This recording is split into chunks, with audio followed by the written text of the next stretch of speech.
اور اس سب کے اندر الگ الگ موقف رکھنے والی نون لیگ اور پیپلز پارٹی جو ہے الیکشن کی ڈیٹ پر وہ یک زبان ہوئی ہیں، اور اس سب میں پروگرام میں خرم دستگیر اور قمر زمان قاہرہ نے کہا کہ صدر کی تاریخ دینے سے ملک مزید بحران کا شکار ہوگا، اور اس سب کے اندر یہ ظاہری بات ہے ایک موقف رکھ رہے ہیں کس کی خوشنودی کے لیے۔ پیپلز پارٹی سے زیادہ اس وقت نیریٹو کی جنگ میں کنفیوزڈ سیاسی جماعت کوئی نہیں ہے، نون لیگ ان سے بہتر جا رہی ہے کیونکہ انہیں پتہ ہے کہ ہم نے پالش کرنی ہے، پالش ہی ہمارا سب کچھ ہے، پالش کے بغیر ہمارا کوئی گزارا نہیں ہے، اور یہ برش اور پالش ہم نے کبھی اپنے ہاتھ سے جانے نہیں دینا۔ پیپلز پارٹی کو اس میں پتہ نہیں ہے، لیکن نون لیگ جو ہے آپ یہ دیکھیں کہ نگران حکومت بہت زیادہ دعوے کرتی ہے کہ وہ ان بائسڈ ہے، نگران حکومت کے بلنگ بانگ دعوے بھی ہوتے ہیں، لیکن اس سب میں نگران حکومت کے آپ اس لیٹسٹ سٹیپ کو اگر دیکھیں تو آپ کو کچھ چیزوں پر شک ہوتا ہے۔ سابق وزیر اعظم نواز شریف کے پرنسپل سیکرٹری اور نواز شریف کے بہت زیادہ قریب رہنے والے اور گزشتہ حکومت میں بھی اہم ترین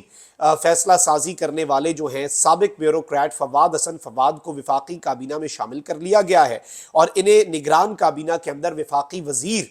اس وقت مقرر کر دیا گیا ہے۔ صدر مملکت عارف الوی نے نگران وزیر اعظم انوار الحق کاکڑ کی ایڈوائس پر فواد حسن فواد کی تقرری کی منظوری دی، اور یہ ایک بہت بڑی ڈیولپمنٹ کے طور پر چیز سامنے آ رہی ہے۔ فواد حسن فواد نے کہا ہے کہ جی مجھے کسی محکمے کا چارج نہیں دیا گیا، میں کل وزیر اعظم صاحب سے ملاقات کروں گا، مجھے جو بھی ذمہ داری ملے گی ایمانداری اور محنت سے پوری کرنے کی کوشش کروں گا۔ اور اس سب کے اندر آپ دیکھ لیں کہ کیا معاملہ ہے اس ملک کے اندر، کس طرح کے معاملات ہیں، اور نواز شریف صاحب اور نون لیگ کے جو سوشل میڈیا ایکٹیوسٹ ہیں وہ کہہ رہے ہیں کہ اس وقت نواز شریف کی ٹیم وزیر اعظم ہاؤس پہنچ چکی ہے، نواز شریف کا برین وزیر اعظم ہاؤس پہنچ چکا ہے، اور اس میں حقیقت بھی ہے، اس میں کوئی دوسری رائے نہیں ہے، وہ بالکل ٹھیک کہہ رہے ہیں، اور یہ بہت سے سوالات کھڑے کرتے ہیں، اور اتنی کیا مجبوری، ایسی کیا مجبوری؟ اب یہ مجبوریاں کل کو پتہ چلیں گی تو پتہ چلے گا کہ ایسی کیا مجبوریاں تھیں کہ یہ سب کچھ کرنا پڑ رہا تھا، اور نظام اس طرح سے اتنا زیادہ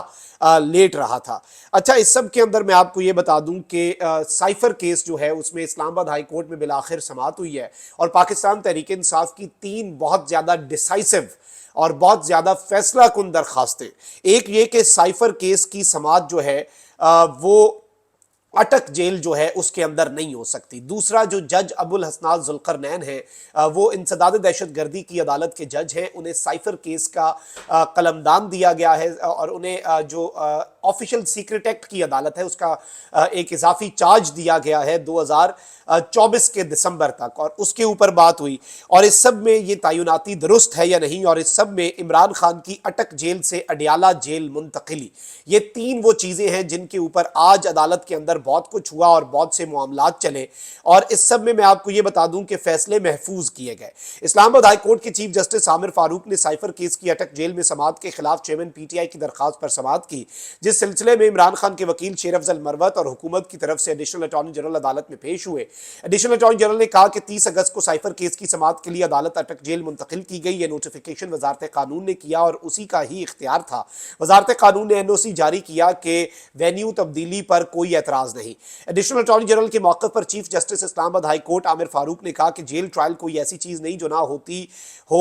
جیل ٹرائل کا طریقہ کار کیا ہوگا اس متعلق بتائیں، جس پر پروسیکیوٹر نے عدالت سے کہا کہ سائفر کیس کا بھی ٹرائل نہیں ہو رہا۔ وزارت قانون نے قانون کے مطابق عدالت منتقلی کا نوٹیفیکیشن جاری کیا، لیکن اس سب کے اوپر چیئرمین پی ٹی آئی کے وکیل شیر افضل مروت نے کہا کہ وزارت قانون کا نوٹیفیکیشن بدنیتی کی بنیاد پر جاری کیا گیا، درخواست غیر مؤثر نہیں ہوئی، عدالت نے طے کرنا ہے کہ نوٹیفیکیشن درست تھا یا نہیں۔ کسی کے پاس جواب ہے کہ سزا معطل ہونے کے بعد چیئرمین پی ٹی آئی قید کیوں ہے؟ ٹرائل کورٹ کے جج NOC پر اٹک جیل کیوں چلے گئے؟ فاضل جج نے اپنا دماغ استعمال ہی نہیں کیا اور چلے گئے۔ کل لانڈی جیل کا NOC آ جائے گا تو جج صاحب لانڈی جیل چلے جائیں گے، بڑا ویلڈ سوال ہے۔ اور ایک اور چیز یہ ہے کہ قانون کے مطابق اسلام آباد ایک صوبے کا سٹیٹس رکھتا ہے، اور کسی صوبے کا کیس کسی دوسرے صوبے میں یعنی کہ پنجاب میں منتقل نہیں کیا جا سکتا، وہاں پر اس کی سماعت نہیں ہو سکتی۔ چیف جسٹس اسلام آباد ہائی کورٹ نے سائفر کیس کی سماعت اٹک جیل میں کرنے کے وزارت قانون کے نوٹیفیکیشن کے خلاف فریقین کے دلائل سننے کے بعد فیصلہ محفوظ کیا، اور جسٹس صاحب ویسے فیصلے محفوظ ہی کرتے ہیں، اور یہ محفوظ ہی رہے فیصلہ کیونکہ جج صاحب نے اتفاق کیا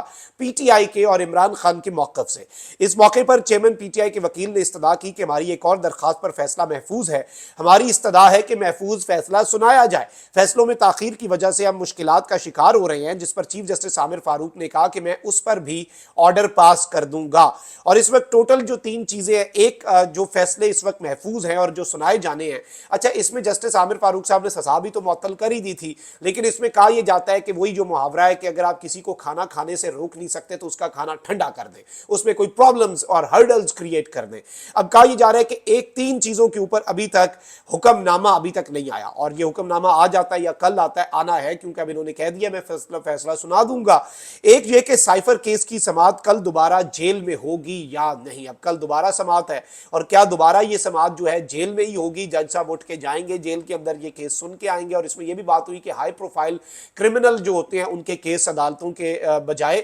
جیلوں میں سنے جاتے ہیں، تو سوال ہوا کہ کیا سابق وزیر اعظم جو ہیں وہ ایک ہائی پروفائل